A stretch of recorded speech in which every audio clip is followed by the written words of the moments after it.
Shalom les amis, bon après-midi à tous, Bezat Hashem, Agita Boyom Balayla, Baruch Hashem, on a le zchut d'étudier la Torah de Rabbeinu, jour et nuit, Ashrenu Matov Chelkenu.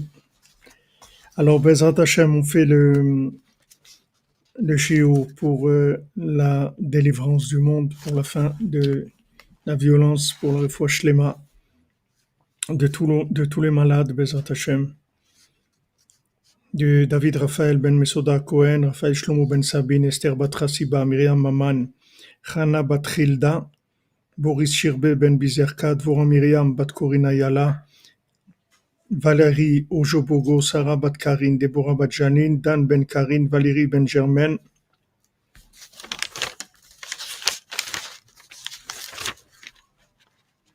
Alexandra Esther Chaya bat Luna Patricia, Frida bat Esther, Moshe ben Rimshe,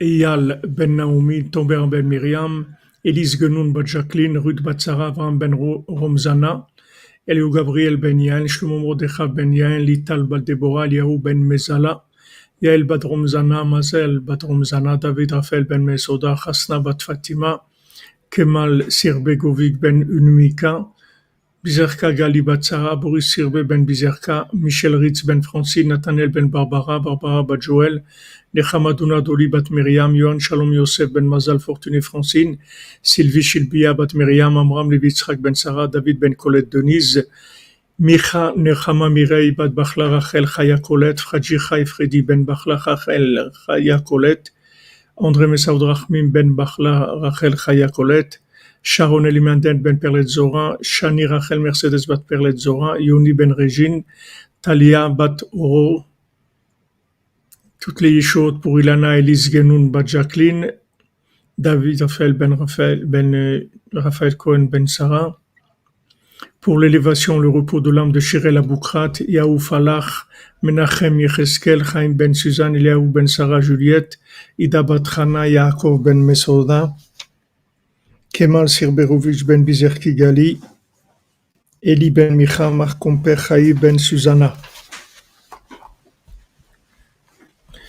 Alors, Bezat Hashem, on commence la Torah 59. La Torah 59, c'est, d'après ce qu'on a vu, elle a été dite en même temps que la Torah 58, et dans un seul, c'est-à-dire dans le même Rosh Hashanah. Et c'est une Torah aussi qui est l'écrit de Rabbeinu, c'est-à-dire que c'est Rabbeinu lui-même qui a écrit le texte, et ça a été copié du manuscrit de Rabbeinu. Et cette Torah, elle a un nom, c'est-à-dire on l'appelle Echal HaKodesh.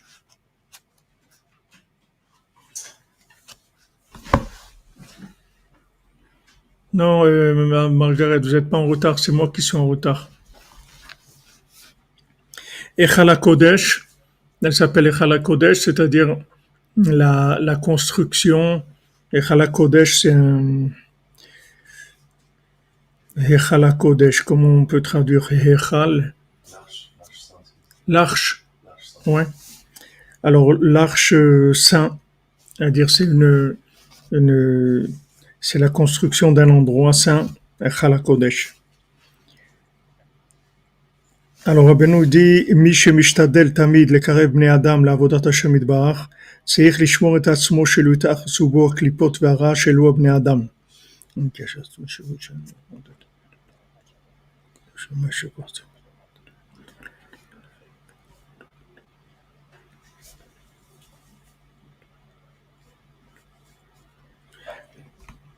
Alors, celui qui fait en sorte. Merci Aaron. On ouvre la tzedaka pour que Hashem nous envoie le maximum de miséricorde dans son monde. Amen, amen Aaron, amen. Keni Ratzon. Hashem te bénisse, toi et ta famille, Bezat Hashem. Donc celui qui s'occupe de rapprocher tout le temps des gens au service divin, il doit faire attention que les clipotes de ces gens-là, le mal et les clipotes de ces gens-là, n'aient pas d'emprise sur lui, ne s'accrochent pas sur lui. Alors ici, on voit le lien, puisque Rabbeinu nous a dit dans la Torah 58 que d'abord il faut commencer par enseigner, par enseigner ce qu'on sait. C'était la première chose que Rabbeinu nous avait dit de faire. Il avait donné trois choses, et la première, c'était de transmettre sa connaissance aux autres. C'est Torah 13, c'était la première chose. Donc maintenant, dans cette continuation-là, Rabbeinu, il nous dit, que celui qui fait ça, c'est-à-dire que tout le monde doit faire ça. Rabbi Nathan, il va nous expliquer, on verra après, Bezat Hashem, que tout le monde doit faire ça. C'est-à-dire, il y a personne qui peut penser que l'enseignement, c'est quelque chose qui est réservé à des enseignants de métier ou autre. Tout le monde a quelque chose à enseigner aux autres. Parce que, en fait, on est tous liés les uns aux autres. Et du moment où on est liés les uns aux autres, ça donne, c'est la preuve de deux choses. D'une chose, c'est on a un point unique, c'est une existence propre à nous. Ça, c'est une chose. Et deuxième chose, qu'on est lié, c'est-à-dire qu'on doit la partager avec les autres, qu'on fait partie d'un monde qui est lié. On peut pas se détacher et penser que on doit s'occuper de nous-mêmes et de pas s'occuper des autres. On est lié aux autres, c'est-à-dire que notre lien avec les autres, il nous oblige à enseigner aux autres ce qu'on sait, à transmettre aux autres ce qu'on sait. C'est une obligation. C'est pas quelque chose de gratuit. Chacun il a l'obligation de faire ça. Et le fait maintenant qu'on est lié, ça veut dire qu'il y a des conséquences. C'est-à-dire qu'on est tous liés, on a des conséquences de ce qui se passe là, on a des conséquences de la guerre en Ukraine, on a la conséquence des attentats, on a les conséquences des élections, on a des conséquences du Brexit, on a les conséquences de tout ce qui se passe dans le monde. Il y a des conséquences parce qu'il y a des liens. Alors maintenant, celui qui s'occupe de faire ça tout le temps, alors donc là c'est quelqu'un qui va faire que ça, donc il va en faire son but dans la vie. Tout le monde n'est pas obligé de faire que ça, mais il doit le faire aussi. Comme on a vu dans le Sipurim Massiot, le Chacham il a dit à ses enfants, il y a, vous pouvez vous occuper d'autres parnassot, vous pouvez faire d'autres choses, mais une chose que vous devez faire, c'est d'arroser les arbres. Le Rabbeinu l'explique que arroser les arbres, ça veut dire transmettre aux autres ce qu'on a compris, ce qu'on sait, ce qu'on vit. Donc il y a des gens qui vont le faire de façon partielle et il y a des gens qui vont faire de leur vie que ça. Donc ceux qui font que ça, ils doivent faire attention que le mal et les clipotes des gens qui rapprochent n'aient pas une emprise sur lui. Ça veut dire que maintenant, quand on rapproche des gens au service divin, le fait qu'on dit qu'on les rapproche, ça veut dire qu'ils sont loin. Et loin, ça veut dire quoi? Ça veut dire qu'ils ont des clipotes. Ils ont des choses négatives qui sont sur eux, qui sont dans leur vie, que ce soit des concepts de la vie, des philosophies, des comportements, des façons de parler, des façons de penser, des modes de vie. Il y a beaucoup de choses qui sont la vie dans le monde de l'ignorance d'Hachem. Et quand quelqu'un revient, donc il draine avec lui ces choses-là. Et ces choses-là, elles ont une emprise sur la personne qui rapproche ces gens-là. Puisque quand on rapproche quelqu'un, alors on rapproche la personne avec tout ce qu'elle a. On rapproche pas quelqu'un uniquement par rapport à un point positif. On rapproche la personne avec toute sa façon d'être, etc. Parce que celui qui fait en sorte de rapprocher des gens, c'est-à-dire de faire des âmes, comme on a vu pour Avraham Avinu et Sarah, en effet, Shacher Asu Becharan, c'est-à-dire qu'ils ont fait des âmes. faire des âmes. Rabbeinu dit que, on voit ici que les karev nefashot, c'est, voilà, dit Rabbeinu dit ici, Kize Aisha Mishtadel karev nefashot, Prinat Veta Nefesh Asu Becharan, ils ont fait ces âmes, c'est-à-dire, ici, les karev, Vela Asot Nefashot, c'est-à-dire, il les rapproche et il fait des âmes. Alors, Rabbeinu dit dans Sefer Hamidot que celui qui rapproche des âmes à Avodat Hashem, même son corps, même le corps des gens, c'est lui qui le fait. C'est-à-dire, c'est ses enfants, même au point de vue physique, pas uniquement qu'il les a rapprochés du service divin. Même le corps lui-même, c'est lui qui le fait. C'est pour ça qu'il y a une notion de faire des âmes. C'est pas, si c'était uniquement de transmettre à des gens des idées, des façons de voir les choses pour se rapprocher d'Hachem, ça serait de rapprocher les gens d'une certaine façon de voir la vie. Mais le langage que Rabbeinu emploie, l'asot nefashot, ça veut dire qu'il fait des âmes. Oui, tout à fait, Mlle Frimark, vous avez raison. Avram Ben Van Nachman, il faisait un tikkun klali après avoir conversé avec certaines personnes, tout à fait. Parce que il y avait des gens avec qui il communiquait, qui étaient des gens qui avaient certaines impuretés, certaines choses qui se collaient. Même Rabbi Nathan, Rabbeinu, il a dit de pas parler avec les apikorsim d'Ouman, de faire attention, parce que c'est des fois, il y a des gens qui drainent de la même manière qu'il y a des virus physiques, qu'il y a des maladies physiques qui sont contagieuses. Alors, il y a des maladies spirituelles aussi qui sont contagieuses, qui se transmettent. Même si quelqu'un il n'est pas d'accord et il a ses façons de voir, etc.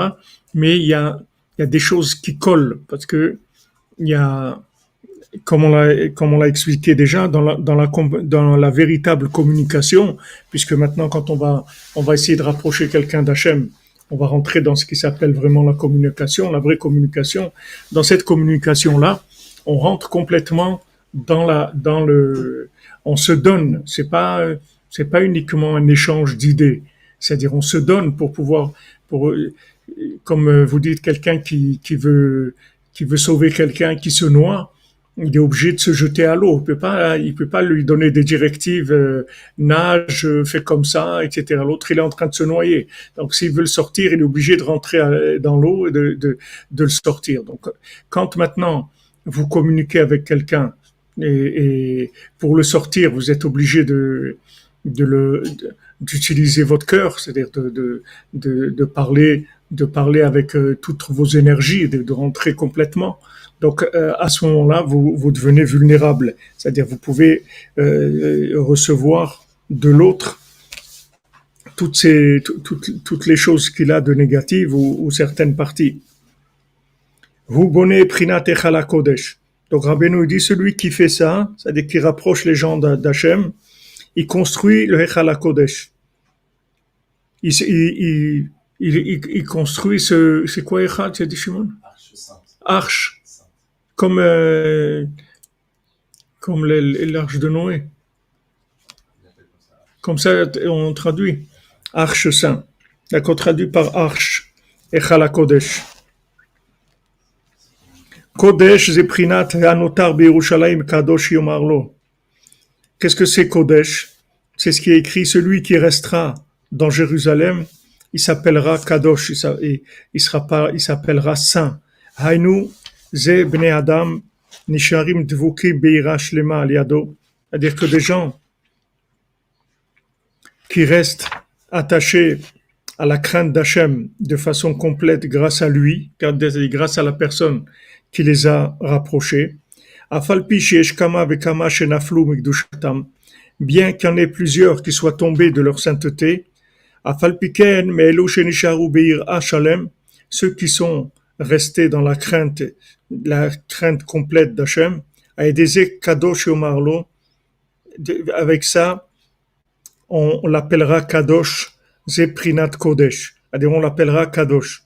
C'est-à-dire que maintenant, celui qui restera à Jérusalem, il s'appellera Kadosh, c'est-à-dire celui qui aura fait rentrer des gens dans la crainte d'Hachem, puisque Yerushalayim, c'est Yira Shalem, c'est-à-dire la ville de la crainte d'Hachem.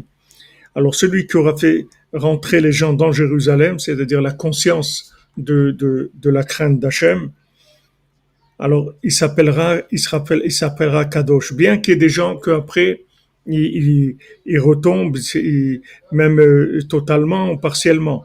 Mais le fait que maintenant il est arrivé à maintenir des gens, c'est-à-dire à leur transmettre de façon à ce qu'ils se maintiennent dans Jérusalem, c'est-à-dire dans la crainte d'Hachem, alors il s'appelle Kadosh.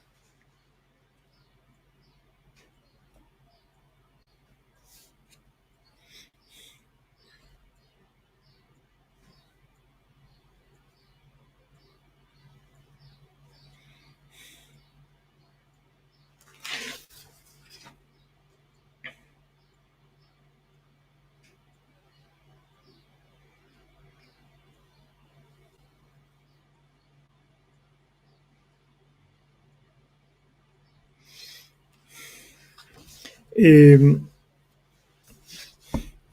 Rabbi Nathan, il dit que le fait que Moshe Rabbeinu, il a rapproché le peuple après qu'ils aient fait la faute du veau d'or. Ça a donné que après il a construit le Mishkan. C'est-à-dire le Mishkan, c'est le Echal HaKodesh. C'est-à-dire le Mishkan, c'est cette arche de saint qui a été construite grâce au fait qu'il les a rapprochés après qu'ils aient fait la faute du veau d'or. C'est-à-dire le fait que maintenant, lui, il les a vraiment sauvés. C'est-à-dire que quand maintenant il les a sortis d'Égypte, et c'est Hachem qui a décidé qu'à un moment il fallait les sortir, donc il a été exécuté la parole d'Hachem. Mais quand maintenant il est venu argumenter après la faute du veau d'or pour pas qu'il y ait une destruction, alors ça s'appelle que il les a vraiment sauvés, c'est-à-dire que c'est grâce aux arguments qu'il a amenés à Hachem que Hachem il a dit Salarti kidvarecha, j'ai pardonné comme tes paroles, selon tes paroles, c'est pour ça que j'ai pardonné. Donc ça fait qu'il a construit le Mishkan après. C'est ça la construction du Echal HaKodesh. Ve'echal ziprinat hakavod shenitkabed Hashem idbar. Maintenant Echal, cette arche là, c'est le kavod, c'est-à-dire c'est l'honneur d'Hachem que Hachem s'honore. C'est-à-dire quand on rapproche quelqu'un, comme on a vu pour Yitro, c'est-à-dire quand Yitro s'est rapproché d'Hachem, alors le nom d'Hachem a reçu un grand honneur, puisque Yitro c'était un prêtre d'idolâtrie et il a rapproché, il s'est rapproché alors qu'il venait de 70, il était prêtre de 70 idolâtries, donc ça donnait un grand honneur à Hachem. Voilà, comme on va dans Zohar, kad ati Yitro, keden iti akar shema de kucha berichu. Quand il s'est rapproché Yitro, selon ça, c'est honorer le nom d'Hachem. Zeprinat saperu bagoim kevodo, c'est ce qui a écrit, raconter parmi les nations l'honneur d'Hachem. Shaliede shemekarvim et atzmam leavodat Hashem idbar, elu arechokim. Parce que quand maintenant on se rapproche, ceux qui sont loin se rapprochent d'Hachem. Zeu kevodo itbar shmo. Ça, c'est l'honneur d'Hachem. Hakavod zeu prinat hechal. Le kavod, c'est hechal, c'est-à-dire c'est cette arche, ce palais-là. Mais prinat ou bechalo kulo merkavod. Comme c'est écrit bechalo dans son arche, dans son palais, kulo merkavod. Tout ne fait que révéler, annoncer l'honneur d'Hachem. Donc quand on rapproche ceux qui sont loin, que ce soit maintenant des Juifs qui se sont éloignés de la Torah, ou que ce soit des nations qui ignorent Hachem, quand on les rapproche d'Hachem, ça c'est l'honneur d'Hachem. Et l'honneur d'Hachem, c'est un palais. C'est-à-dire que maintenant, où est-ce qu'on voit l'honneur d'un roi? C'est dans son palais, c'est là où il y a le plus de révélations de l'honneur du roi.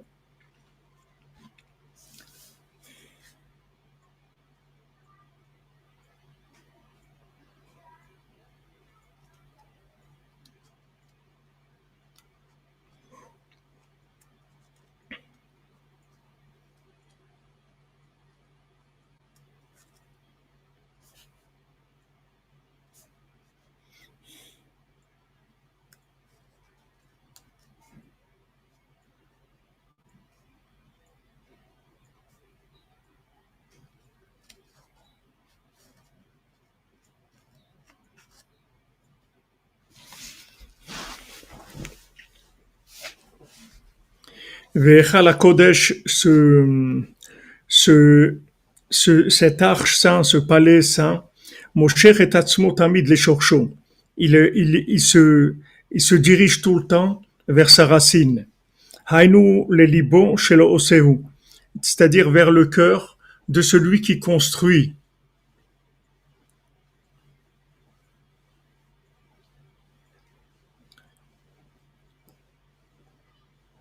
Donc, celui qui construit ce palais d'Hachem, ce palais saint,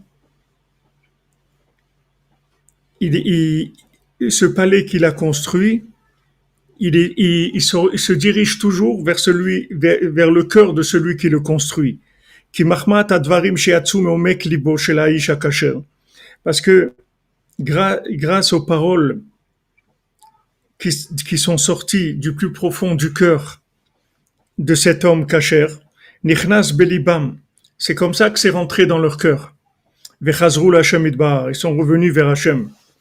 C'est-à-dire, comment ils sont revenus vers Hachem?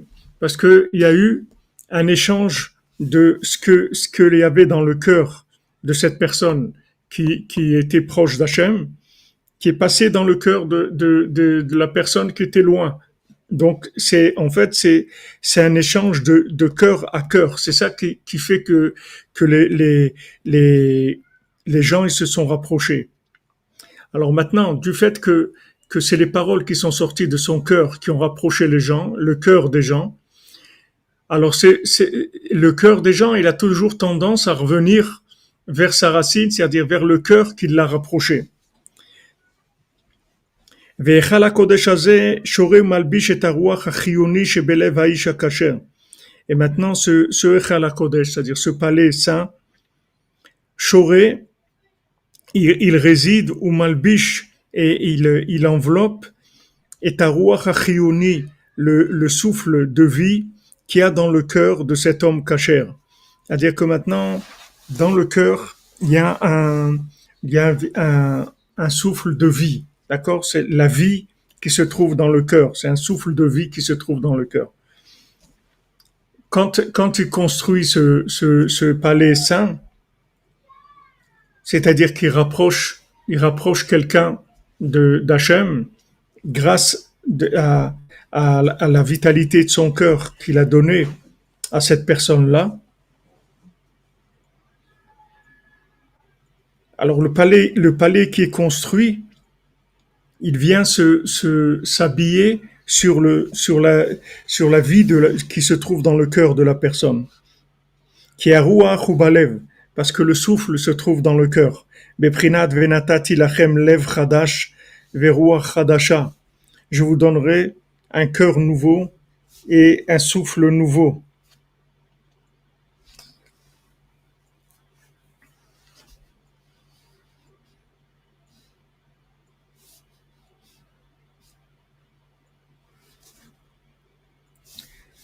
והיכל הקודש יונק חיותו מהרוח הזה בבחינת ושפל רוח יתמוך כבוד. Et maintenant, le palais, l'arche saint qui a été construit, lui, il s'alimente de la vitalité du souffle qui se trouve dans le cœur de cette personne. Beprinat ou shfal ruach yitmor kavod. Comme c'est écrit, shfal ruach yitmor kavod, celui qui a un souffle bas, il va soutenir l'honneur.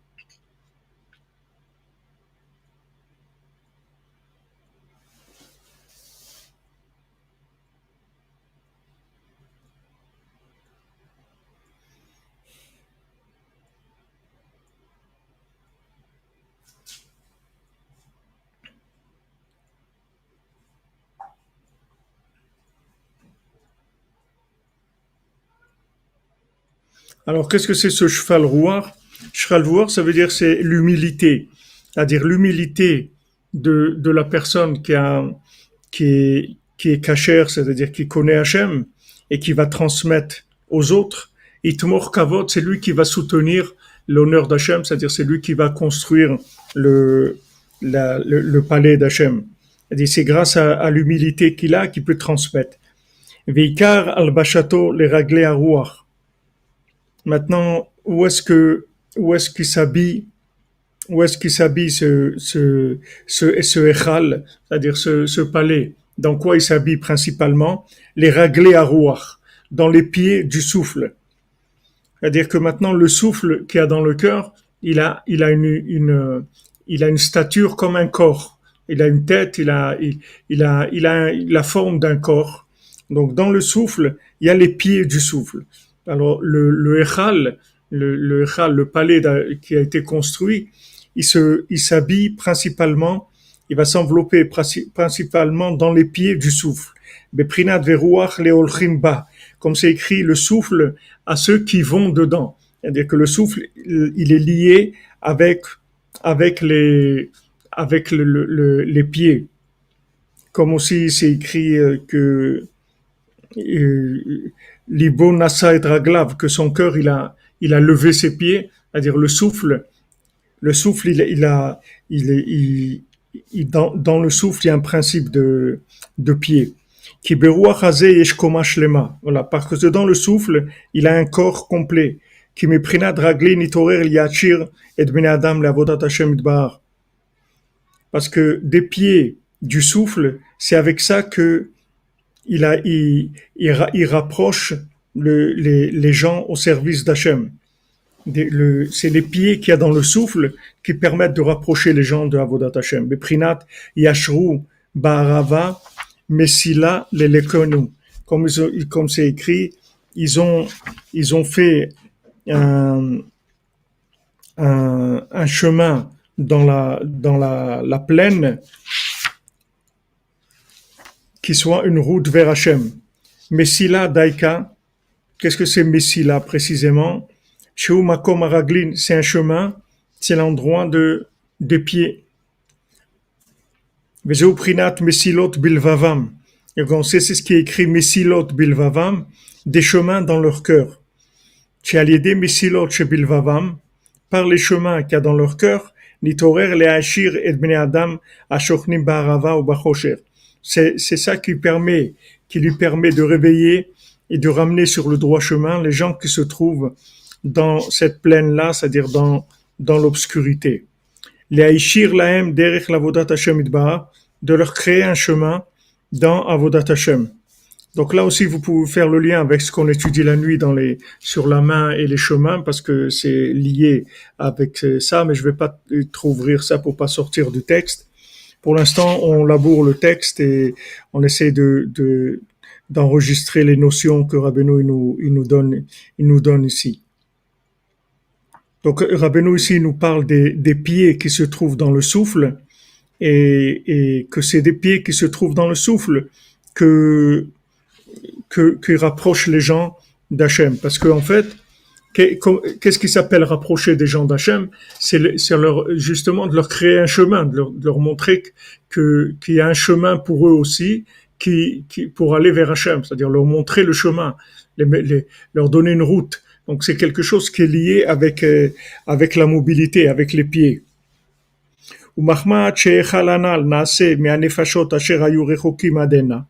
Comme maintenant ce palais-là, il se construit avec ces âmes qui étaient loin d'Hachem jusqu'à maintenant. Et il y a beaucoup de klipotes qui habitent autour d'eux.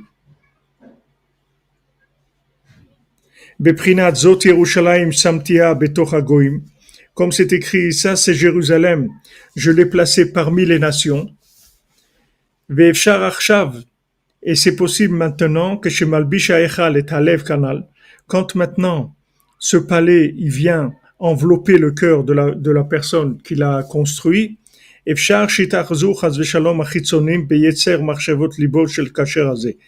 possible qu'il y ait une emprise de ces clipotes sur les pensées du cœur de cet homme kasher qui les a rapprochés. Et ça, alors maintenant, ça c'est le principe de fonctionnement. Donc, Rabbeinu nous a dit que tout le monde a l'obligation de transmettre ce qu'il sait bien sûr, dans Avodat Hashem, ce qu'il a compris, ce que lui-même il vit dans le service divin. Maintenant, il y a des gens qui en ont fait leur vie, qui ne font que ça, ou qui construisent un palais pour l'honneur d'Hachem. Maintenant, ce palais qui a été construit revient vers le cœur de celui qui l'a construit, puisque la vitalité des gens, des âmes qui ont fait ce palais, elle est venue du cœur de cette personne-là. Donc le palais revient vers le souffle du cœur de la personne et il revient principalement dans l'endroit des pieds parce que c'est ça qui va permettre de rapprocher les gens. C'est le côté engagé, le côté vécu, le côté concret, c'est ça qui va faire que les gens vont se rapprocher. Donc après, quand ce palais revient vers le cœur de celui qui l'a construit, alors il y a une possibilité que, chas v'shalom, il y a des clipotes qui étaient autour de ces gens-là, qui ont maintenant construit ce palais d'Hachem, ces clipotes-là, elles aient une emprise sur le cœur de celui qui les rapproche. Donc, il n'y a pas de, c'est-à-dire que quand on s'occupe de quelqu'un, alors on prend des risques. C'est-à-dire on prend des risques automatiquement. Il faut savoir que on doit le faire, mais on prend des risques. C'est-à-dire on rentre dans une situation où il y a une possibilité d'être contaminé par le mal qui est autour de ces personnes-là qu'on a rapprochées et grâce auquel on a construit ce palais d'Hachem. Donc ça, c'est ce que Rabbeinu nous dit jusqu'à maintenant.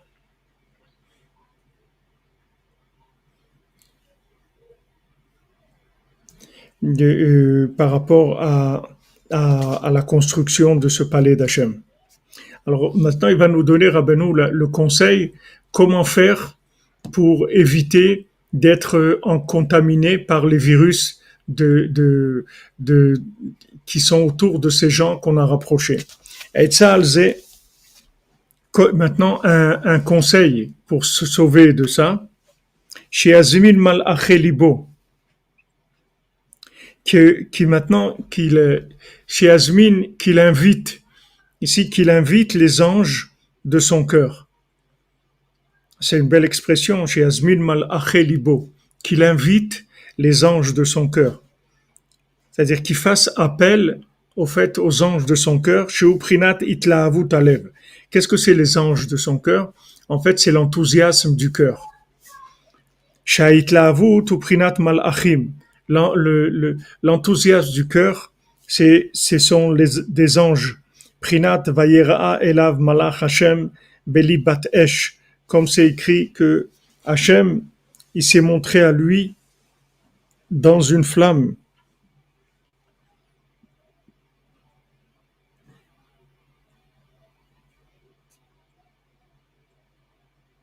Quand l'ange s'est montré à Moshe Rabbeinu, il s'est montré dans un feu.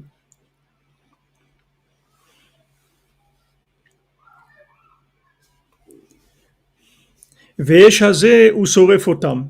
Maintenant, ce feu-là, il brûle les clipotes qui sont autour de ces âmes qui ont été rapprochées et donc qui sont rentrées dans le palais du Kavod d'Hachem qui a été construit. Ça les brûle, c'est-à-dire avec l'enthousiasme de son cœur, il brûle ces clipotes-là.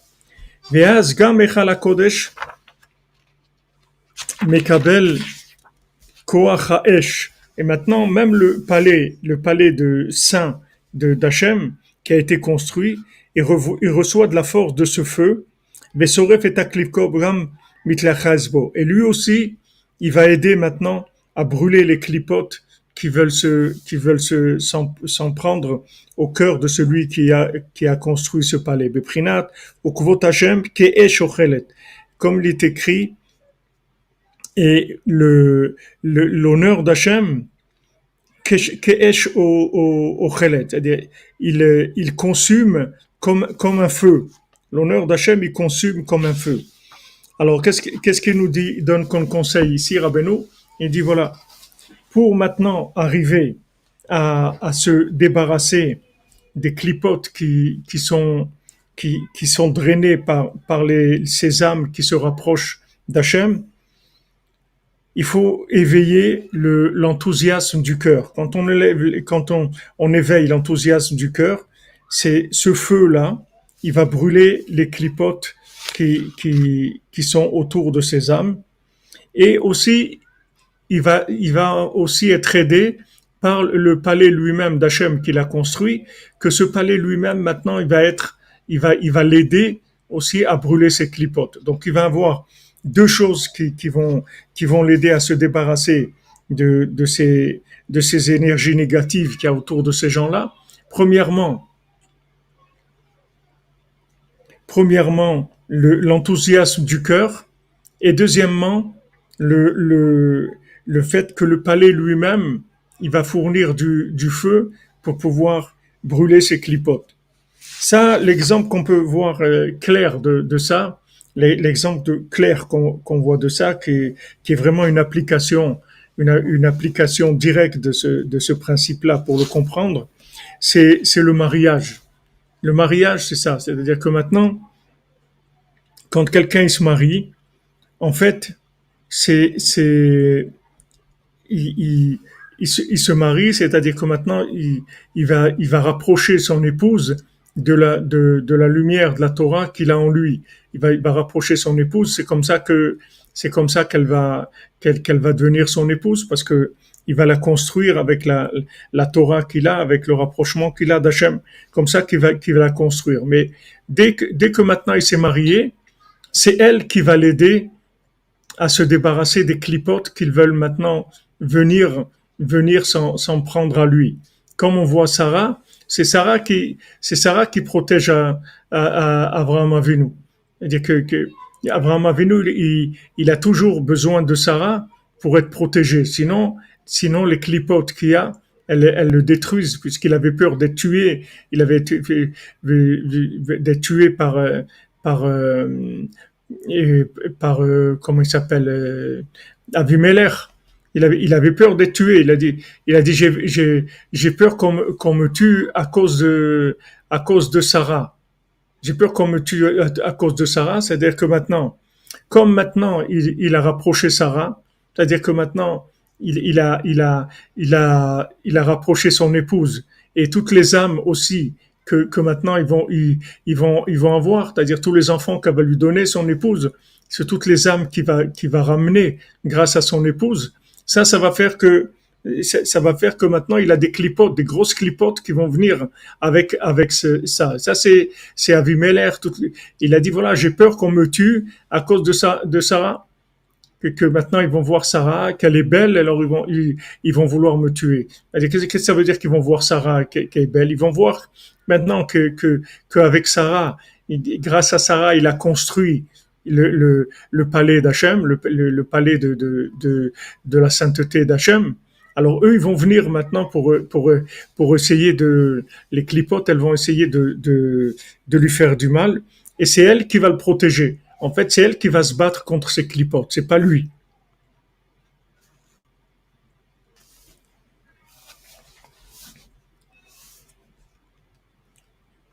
Donc maintenant, on a vu deux choses. Premièrement, construire le palais de la sainteté, le palais d'Hachem, grâce au fait qu'on rapproche des âmes qui étaient éloignées.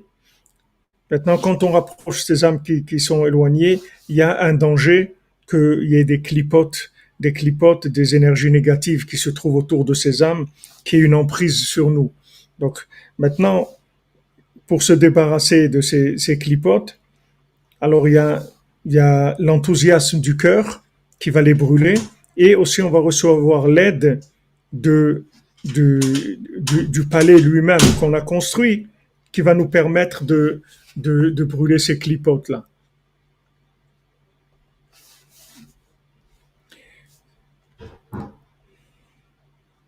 Alors maintenant, Rabbeinu, il va dire comment, comment se fait ce feu-là. Maintenant, Rabbeinu nous a dit, voilà, il faut inviter les anges de son cœur. Que quand on invite les anges de son cœur, c'est-à-dire on crée du feu dans son cœur, et cet enthousiasme du feu, il va brûler ses énergies négatives. Alors Rabbeinu dit, Esh hamalach hazeh, le feu de cet ange-là, naseh mi prinat mishpat. Ce feu, en fait, il se crée avec le principe du jugement. Shemechalkel dvarav b'mishpat. C'est-à-dire que maintenant, il se juge. Il se juge, c'est-à-dire il prend son comportement, sa vie, sa façon d'être, et il la juge. C'est-à-dire il passe en jugement sa vie, ce qui est son comportement. Chez Adam Shofet et Tatzmo, que l'homme se juge lui-même. Zeprinat ki ba'esh Hashem nishpat. Ce qui est écrit que dans le feu d'Hachem, il y a eu un jugement.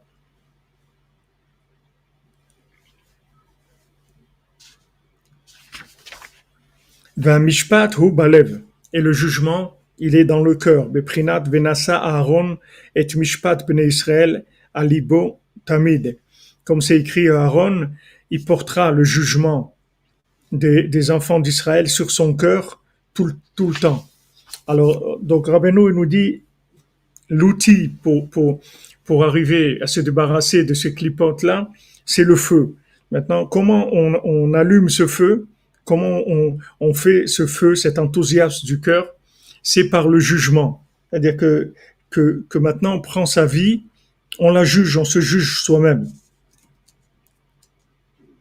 Alors ça, c'est aussi un conseil. C'est aussi un conseil pour des gens qui voient qu'ils n'ont pas qu'ils ont pas d'enthousiasme, ils ont pas la pêche comme on dit, ils ont pas envie de faire des choses, ils sont pas intéressés par faire des choses, tout est lourd pour eux, difficile, etc. Ils ont pas d'enthousiasme, ils font pas les choses avec de l'enthousiasme. Alors ça aussi c'est un conseil pour l'enthousiasme, c'est-à-dire qu'en fait, s'il veut réveiller le feu de son cœur, il faut qu'il se juge tout simplement. C'est-à-dire qu'il passe un moment dans sa Bodedou tous les jours et qu'il passe sa journée, sa vie en jugement et qu'il se dise est-ce que maintenant, est-ce que je suis OK maintenant? Est-ce que maintenant cette façon-là de faire, cette façon est-ce que dans mon travail je suis bien? Est-ce que de ma façon de parler je suis bien? Est-ce que dans ma façon de regarder je suis bien? Est-ce que dans ma nourriture je suis bien? Est-ce que dans mon argent je suis bien? Est-ce que dans mon rapport avec les gens je suis bien? C'est-à-dire ils jugent, ils disent voilà j'ai fait ça comme ça c'est bien, ça j'aurais dû quand même. Et ça c'est pas terrible, ça c'est comme si c'est-à-dire qu'il fasse un jugement sur lui-même. C'est comme ça qu'il va réveiller le feu qu'il y a dans son cœur.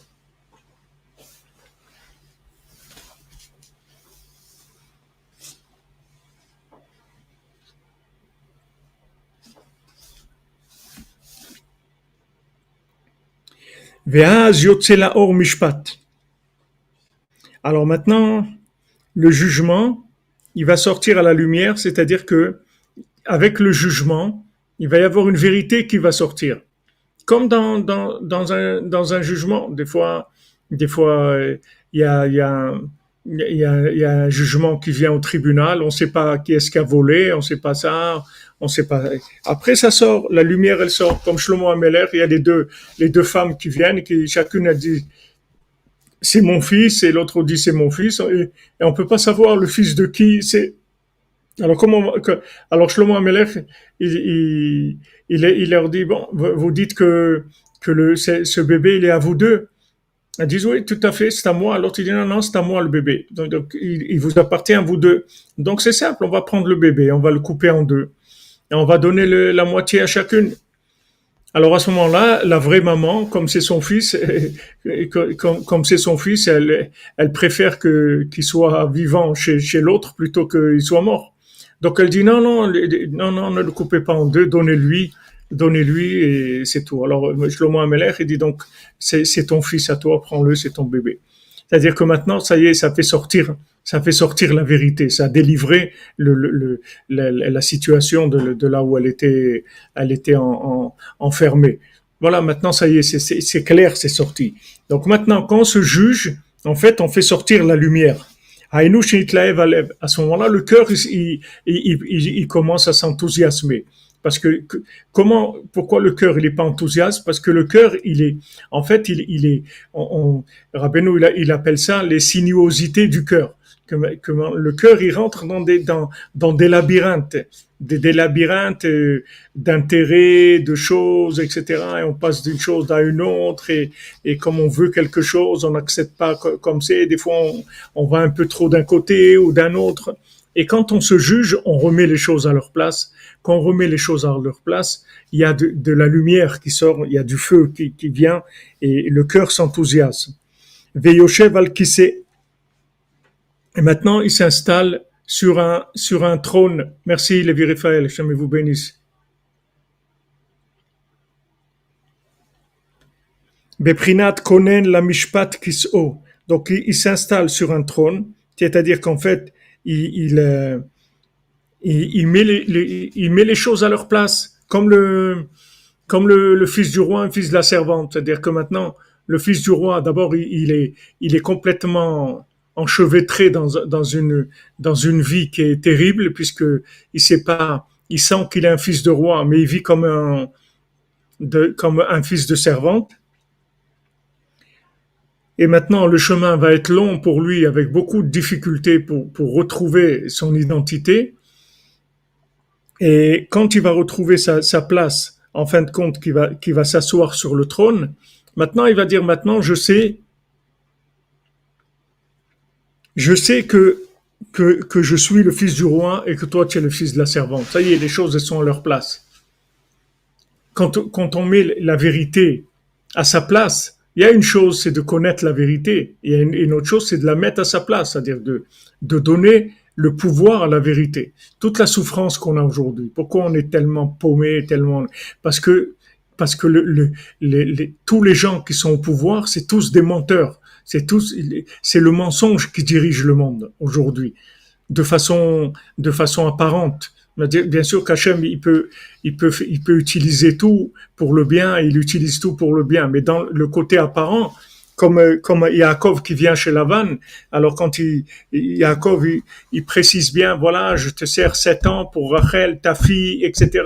Et il prend toutes les précisions qu'il faut, toutes les précautions, je voulais dire, qu'il faut pour pas se faire rouler par la vanne. Et en fin de compte, il se fait rouler par la vanne et lui donne Léa, lui de lui donner Rachel. Mais en fait, c'est ça qu'il fallait pour lui, qui était bien pour lui. Mais dans le vécu, c'est difficile parce que c'est toujours à l'envers. C'est-à-dire que on vit des contraintes mensongères. C'est-à-dire que des gens qui obligent à porter des masques, qui obligent à faire des choses, qui obligent à vivre comme ça, être enfermés, avoir un papier, avoir un truc, avoir un... Et quelqu'un nous a témoigné ici, qui vient au cours, il nous a dit qu'il était en France au début de la pandémie, là, et qu'à un moment, ils ont instauré qu'il fallait un certificat pour sortir la nuit. Il fallait un certificat imprimé, un papier, je sais pas trop, un pass ou un truc pour sortir. Donc, quand il s'est vu comme ça, il s'est vu quoi que maintenant pour sortir, il faut un certificat. Ça veut dire en fait, ça y est, on n'a plus de liberté. Ils nous ont enlevé la liberté. On peut plus vivre, quoi. Maintenant, il me faut un certificat pour sortir. Si j'ai pas de certificat, je peux pas sortir.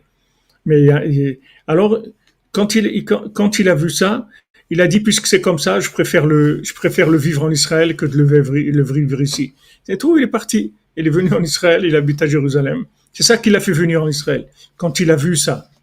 Parce que c'est le pouvoir, il est mensonger. Maintenant, jusqu'où quelqu'un il va supporter le mensonge?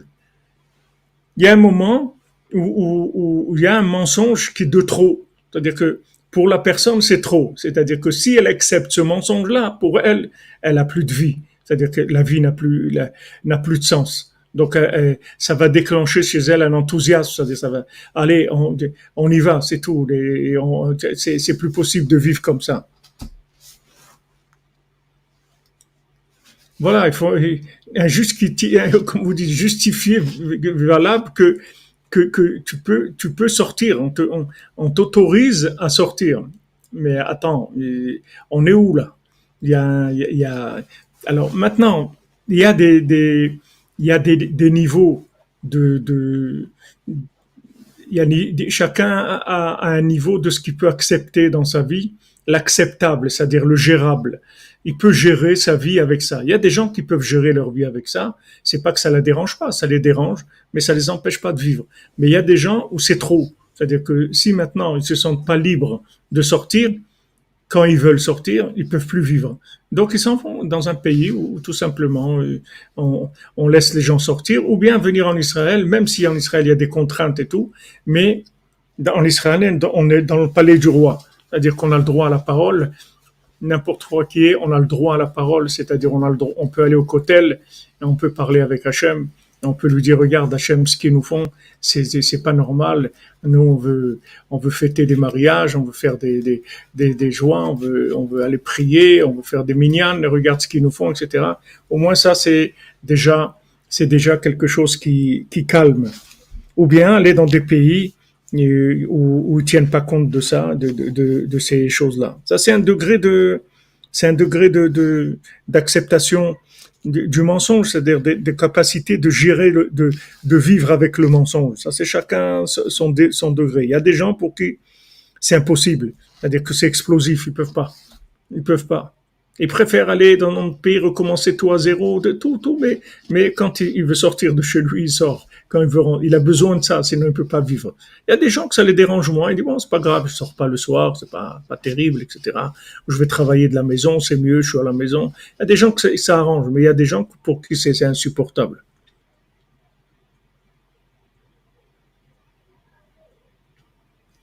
Merci, Yitzhak Perez, merci à toi, mon ami. Donc maintenant, c'est que quand la chose est à sa place, que commence la vraie vie, c'est-à-dire l'enthousiasme véritable, il vient à ce moment-là. Donc, en fait, quand on se juge, c'est comme ça qu'on met les choses à leur place. Et à ce moment-là, ça commence, même dans le conte, on voit que c'est là où la chaise, elle se met à s'animer et les animaux se mettent à s'animer. Une fois qu'il a mis les choses à leur place, il a pris la rose, il a mis en haut, il a pris la chose qui était, il a déplacé la table, il a déplacé le lit, il a déplacé le bougeoir, il a déplacé les choses, il les a mises chacune à leur place. Une fois qu'il a tout mis à sa place, ça y est, tout s'est mis à chanter, ce fameux chant de, de la petite boîte que lui avait donné l'homme de la forêt et qu'il mettait sur les animaux qui se mettaient à chanter. Donc une fois qu'il a remis tout à sa place, il y a eu ce chant-là, cet enthousiasme qui a commencé. Donc ça aussi c'est une clé, c'est un conseil que Rabbeinu nous dit. Voilà, si tu as pas d'enthousiasme, si tu as pas la pêche, tu n'as pas envie de faire des choses, etc. Voilà un conseil. Prends un moment pour mettre de l'ordre.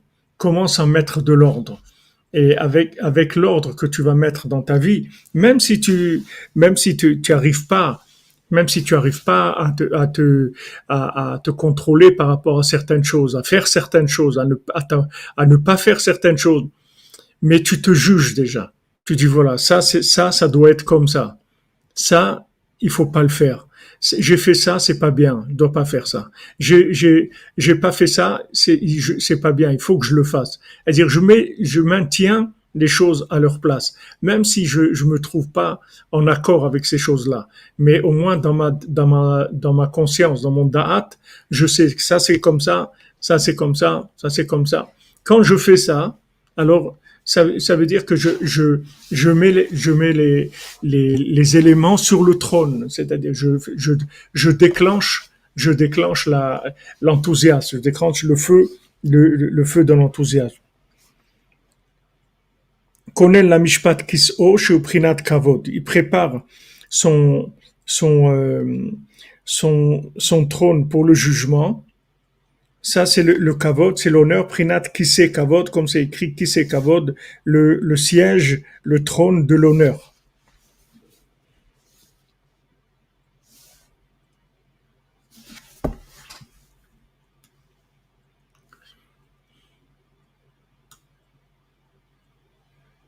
Ah ouais, c'est mignon ça. Fais de l'ordre et tu ne recevras plus d'ordre. Tout à fait. Baruch Hashem. Shalom et Aoun de Côte d'Ivoire. Shalom mon ami. Donc voilà, on a commencé Baruch Hashem la Torah 59 et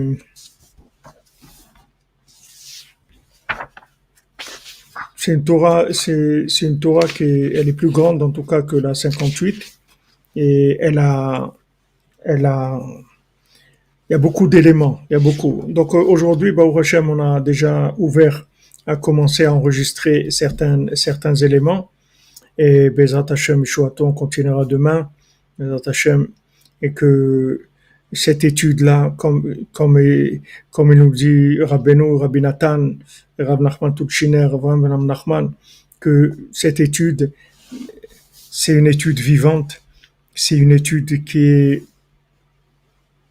agit, qui agit et qu'elle remette le monde à sa place. Chacun d'entre nous à notre place et chacun sur terre qui se remette à sa place, que les gens se remettent à leur place, c'est tout. Que la vérité sorte, que tous les dirigeants, que tous les gens là qui veulent se présenter aux élections, ils annoncent tous ensemble, on est tous des menteurs et on peut pas se peut pas se présenter aux élections. Choisissez un cordonnier, choisissez quelqu'un. Nous, on n'est pas capable parce que toute notre vie, on a fait que tricher, mentir et voler. Voilà, on vous annonce la vérité. Si Bezrat Hashem, tous les dirigeants du monde, ils font ça, le monde, il va changer complètement puisque comme Rabbeinu dit, ce qu'on a besoin pour diriger un pays, c'est d'un cordonnier. C'est le roi, il a choisi le cordonnier pour diriger le pays. On n'a pas besoin de gens qui soient malins, on n'a pas besoin de gens qui aient fait des hautes études, on a besoin de gens droits, honnêtes et simples. Et ça n'existe pas dans le monde de la politique. Donc il faut des gens qui soient pas politisés du tout. Si on arrive à ça, Bezrat Hashem, Oman, Bezrat Hashem, comme vous dites. Donc voilà, que la Torah, elle agisse puisque on sait que la Torah de Rabbeinu, elle est radioactive, elle agit sur le monde, que l'étude, elle agit sur le monde. Pour ça que Rabbeinu l'a dit quand Rabbeinu il a laissé Megillat Starim, c'est-à-dire Rabbeinu il a écrit tout le déroulement du dévoilement du Mashiach et, et quand ils ont demandé à, je crois que c'était Rav Aaron Lipovitsker, que lui savait ce qu'il avait écrit dans Megillat Starim, ils lui ont demandé qu'est-ce qu'il y a là-bas, il a dit, alors ils lui ont demandé quand est-ce que Mashiach il va venir et tout, il leur a dit quand vous verrez que le monde étudie l'écouté Moharan, alors sachez que le Mashiach il est prêt. Il est proche de se révéler. Parce que l'étude du côté moral, c'est ça qui va faire venir le Mashiach. Parce que qu'est-ce qu'il va faire Mashiach, en fait? En fait, Mashiach, il va officialiser Rabbeinu, il va le mettre à sa place, c'est tout. Il va le mettre sur le trône, c'est ça qu'il va faire Mashiach. Il va dire, voilà, c'est lui qu'il faut écouter, c'est tout ce qu'il va faire Mashiach. Il va convaincre le monde d'écouter Rabbeinu, c'est tout ce qu'il va faire. Donc c'est pour ça que Rabbi Nathan a dit mon Mashiach il est déjà là. Voilà les amis, excellente journée à tous et à toutes, que des bonnes nouvelles. Et voilà la fin de toutes les clipotes, la fin de toutes les clipotes, Bezrat Hashem, de toutes les énergies négatives, Bezrat Hashem. Ashrenu, voilà, regardez Rabbeinu en 1 heure d'étude, qu'est-ce que Rabbeinu peut nous envoyer comme notion, comme énergie, comme clé, comme ouverture. Ashrenu matov chelkenu. Ashrenu matov chelkenu, umanayim goralenu. Ashrenu matov chelkenu, umanayim goralenu. Ashrenu matov chelkenu, umanayim goralenu. אשרנו מה טוב חלקנו ומה נעים גורלנו. אשרנו מה טוב חלקנו מה נעים גורלנו. אשרנו מה טוב חלקנו מה נעים גורלנו. אשרנו מה טוב חלקנו מה נעים גורלנו. אשרנו מה טוב חלקנו ומה נעים גורלנו. Oui, vous avez raison, tout de suite, on reprend on fait les halachot, Bezrat Hashem, la tfila de Rabbi Nathan.